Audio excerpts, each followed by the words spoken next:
File 32. Chapter 10. The Submarine Coal Mines.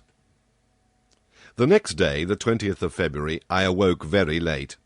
The fatigues of the previous night had prolonged my sleep until 11 o'clock. I dressed quickly and hastened to find the course the Nautilus was taking. The instruments showed it to be still towards the south, with a speed of 20 miles an hour and a depth of 50 fathoms. The species of fishes here did not differ much from those already noticed. There were rays of giant size, 5 yards long, and endowed with great muscular strength, which enabled them to shoot above the waves. Sharks of many kinds, amongst others a glaucus of 15 feet long, with triangular sharp teeth, and whose transparency rendered it almost invisible in the water. Brown sagri, humantins, prism-shaped, and clad with a tuberculous hide. Sturgeons, resembling their congeners of the Mediterranean. Trumpet cygnates, a foot and a half long, furnished with greyish bladders, without teeth or tongue, and as supple as snakes. Amongst bony fish, Conseil noticed some blackish Machairus, about 3 yards long, armed at the upper jaw with a piercing sword. Other bright-coloured creatures, known in the time of Aristotle by the name of the sea dragon, which are dangerous to capture on account of the spikes on their back. Also some Coryphanes, with brown backs marked with little blue stripes, and surrounded with a gold border. Some beautiful dorades, and swordfish 4 and 20 feet long, swimming in troops, fierce animals, but rather herbivorous than carnivorous. About 4 o'clock, the soil, generally composed of a thick mud mixed with petrified wood, changed by degrees, and it became more stony, and seemed strewn with conglomerate and pieces of basalt, with a sparkling of lava and sulphurous obsidian. I thought that a mountainous region was succeeding the long plains, and accordingly, after a few evolutions of the Nautilus, I saw the southerly horizon blocked by a high wall which seemed to close all exit. Its summit evidently passed the level of the ocean. It must be continent, or at least an island, one of the Canaries, or of the Cape Verde Islands. The bearings not being yet taken, perhaps designedly, I was ignorant of our exact position. In any case, such a wall seemed to me to mark the limits of that Atlantis of which we had in reality passed over only the smallest part. Much longer should I have remained at the window, admiring the beauties of sea and sky, but the panels closed. At this moment the Nautilus arrived at the side of this high perpendicular wall. What it would do I could not guess. I returned to my room. It no longer moved. I laid myself down with the full intention of waking after a few hours' sleep, but it was 8 o'clock the next day when I entered the saloon. I looked at the manometer. It told me that the Nautilus was floating on the surface of the ocean. Besides, I heard steps on the platform. I went to the panel. It was open, but instead of broad daylight, as I expected, I was surrounded by profound darkness. Where were we? Was I mistaken? Was it still night? No, not a star was shining, and night has not that utter darkness. I knew not what to think, when a voice near me said, "Is that you, Professor?" "Ah, Captain," I answered. "Where are we?" "Underground, sir." "Underground?" I exclaimed. "And the Nautilus floating still?" "It always floats." "But I do not understand." "Wait a few minutes, our lantern will be lit, and if you like light places, you will be satisfied." I stood on the platform and waited. The darkness was so complete that I could not even see Captain Nemo, but looking to the zenith exactly above my head, I seemed to catch an undecided gleam, a kind of twilight filling a circular hole. At this instant the lantern was lit, and its vividness dispelled the faint light. I closed my dazzled eyes for an instant, and then looked again. The Nautilus was stationary, floating near a mountain which formed a sort of quay. The lake then supporting it was a lake imprisoned by a circle of walls measuring 2 miles in diameter and 6 in circumference. Its level, the manometer showed, could only be the same as the outside level, for there must necessarily be a communication between the lake and the sea. The high partitions, leaning forward on their base, grew into a vaulted roof bearing the shape of an immense funnel turned upside down, the height being about 500 or 600 yards. At the summit was a circular orifice, by which I had caught the slight gleam of light, evidently daylight. "Where are we?" I asked. "In the very heart of an extinct volcano, the interior of which has been invaded by the sea, after some great convulsion of the earth. Whilst you were sleeping, Professor, the Nautilus penetrated to this lagoon by a natural canal, which opens about 10 yards beneath the surface of the ocean. This is its harbour of refuge, a shore, commodious and mysterious one, sheltered from all gales. Show me, if you can, on the coasts of any of your continents or islands, a road which can give such perfect refuge from all storms." "Certainly," I replied. "You are in safety here, Captain Nemo. Who could reach you in the heart of a volcano?" "But did I not see an opening at its summit?"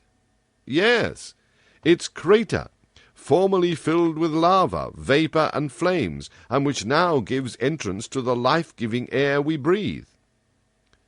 "But what is this volcanic mountain?" "It belongs to one of the numerous islands with which this sea is strewn. To vessels a simple sandbank, to us an immense cavern. Chance led me to discover it, and chance served me well."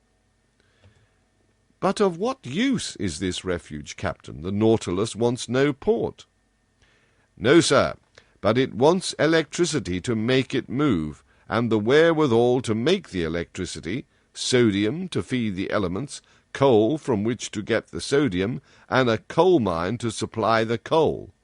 And exactly on this spot the sea covers entire forests embedded during the geological period, now mineralized and transformed into coal.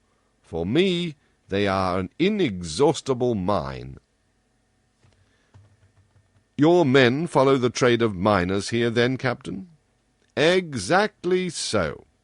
These mines extend under the waves like the mines of Newcastle.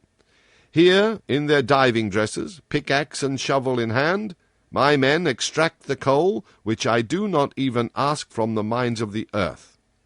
When I burn this combustible for the manufacture of sodium, the smoke escaping from the crater of the mountain gives it the appearance of a still active volcano." "And we shall see your companions at work?" "No, not this time at least, for I am in a hurry to continue our submarine tour of the earth. So I shall content myself with drawing from the reserve of sodium I already possess. The time for loading is 1 day only, and we continue our voyage.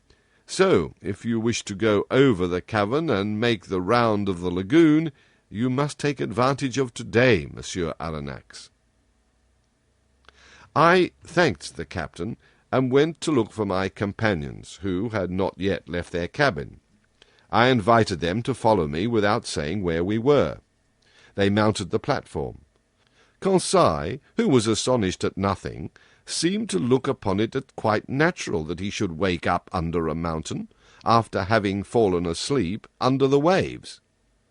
But Ned Land thought of nothing but finding whether the cavern had an exit. After breakfast, about 10 o'clock, we went down onto the mountain. "Here we are, once more on land," said Conseil. "I do not call this land," said the Canadian, "and besides, we are not on it, but beneath it." Between the walls of the mountain and the waters of the lake lay a sandy shore, which, at its greatest breadth, measured 500 feet. On this soil one might easily make the tour of the lake, but the base of the high partitions was stony ground, with volcanic blocks and enormous pumice stones lying in picturesque heaps. All these detached masses, covered with enamel, polished by the action of the subterraneous fires, shone resplendent by the light of our electric lantern. The mica dust from the shore, rising under our feet, flew like a cloud of sparks. The bottom now rose sensibly, and we soon arrived at long circuitous slopes, or inclined plains, which took us higher by degrees. But we were obliged to walk carefully among these conglomerates, bound by no cement, the feet slipping on the glassy trachyte composed of crystal, feldspar, and quartz. The volcanic nature of this enormous excavation was confirmed on all sides, and I pointed it out to my companions. "Picture to yourselves," said I, "what this crater must have been when filled with boiling lava, and when the level of the incandescent liquid rose to the orifice of the mountain as though melted on the top of a hot plate." "I can picture it perfectly," said Conseil. "But, sir, will you tell me why the great architect has suspended operations, and how it is that the furnace is replaced by the quiet waters of the lake?" "Most probably, Conseil, because some convulsion beneath the ocean produced that very opening which has served as a passage for the Nautilus. Then the waters of the Atlantic rushed into the interior of the mountain. There must have been a terrific struggle between the two elements, a struggle which ended in the vicinity of Neptune, but many ages have run out since then, and the submerged volcano is now a peaceable grotto." "Very well," replied Ned Land. "I accept the explanation, sir, but in our own interests I regret that the opening of which you speak was not made above the level of the sea." "But, friend Ned," said Conseil, "if the passage had not been under the sea, the Nautilus could not have gone through it." We continued ascending. The steps became more and more perpendicular and narrow. Deep excavations which we were obliged to cross cut them here and there. Sloping masses had to be turned. We slid upon our knees and crawled along, but Conseil's dexterity and the Canadian's strength surmounted all obstacles. At a height of about 31 feet, the nature of the ground changed without becoming more practicable. To the conglomerate and trachyte succeeded black basalt, the first dispersed in layers full of bubbles, the latter forming regular prisms, placed like a colonnade supporting the spring of the immense vault, an admirable specimen of natural architecture.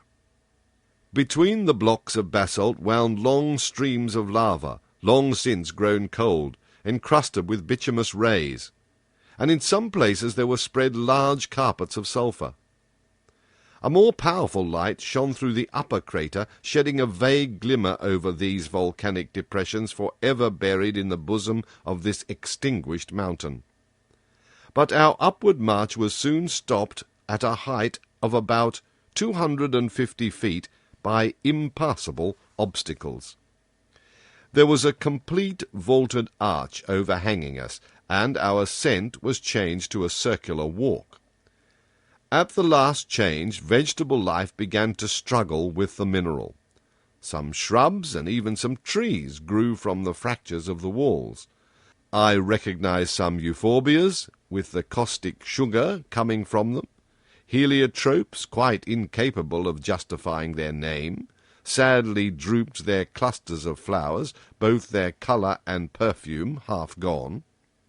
Here and there some chrysanthemums grew timidly at the foot of an aloe with long sickly-looking leaves. But between the streams of lava I saw some little violets, still slightly perfumed, and I admit that I smelt them with delight.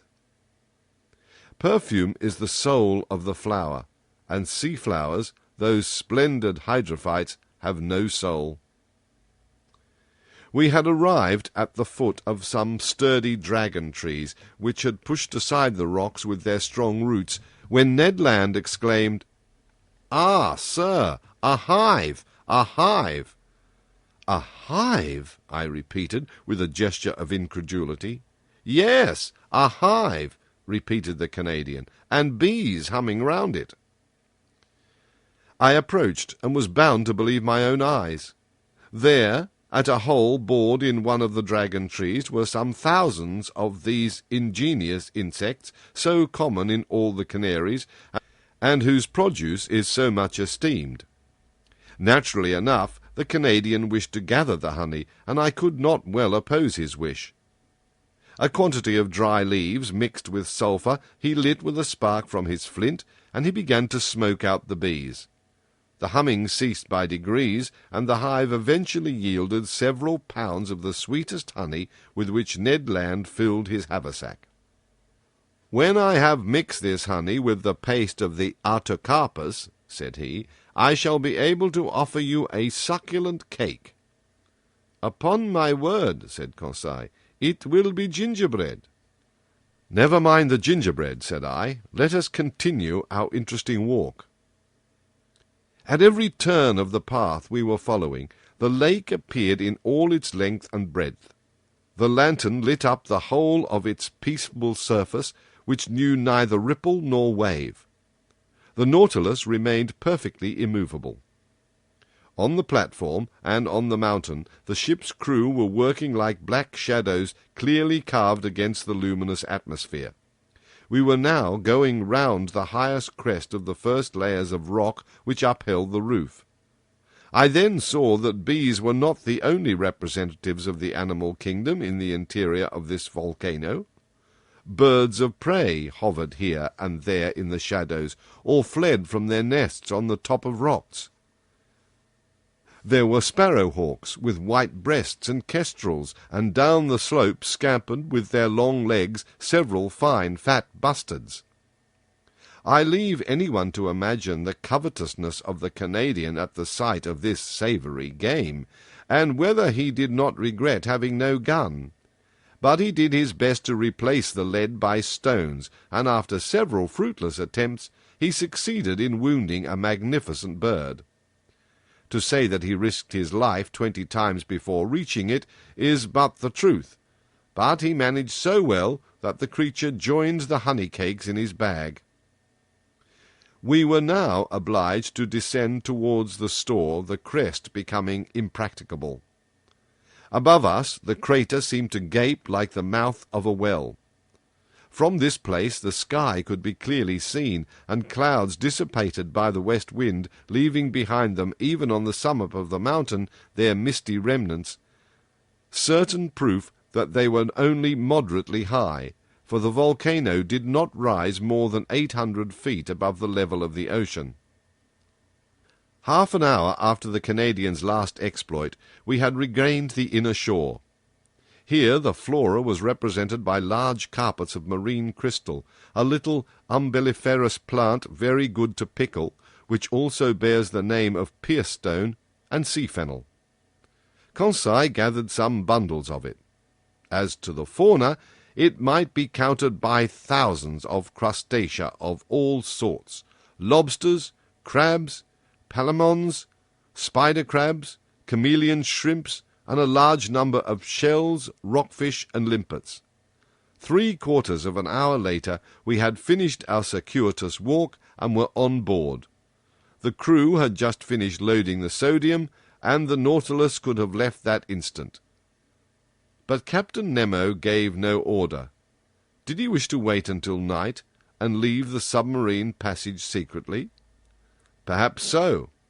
Whatever it might be, the next day the Nautilus, having left its port, steered clear of all land at a few yards beneath the waters.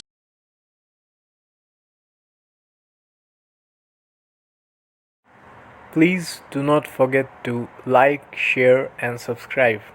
Thank you.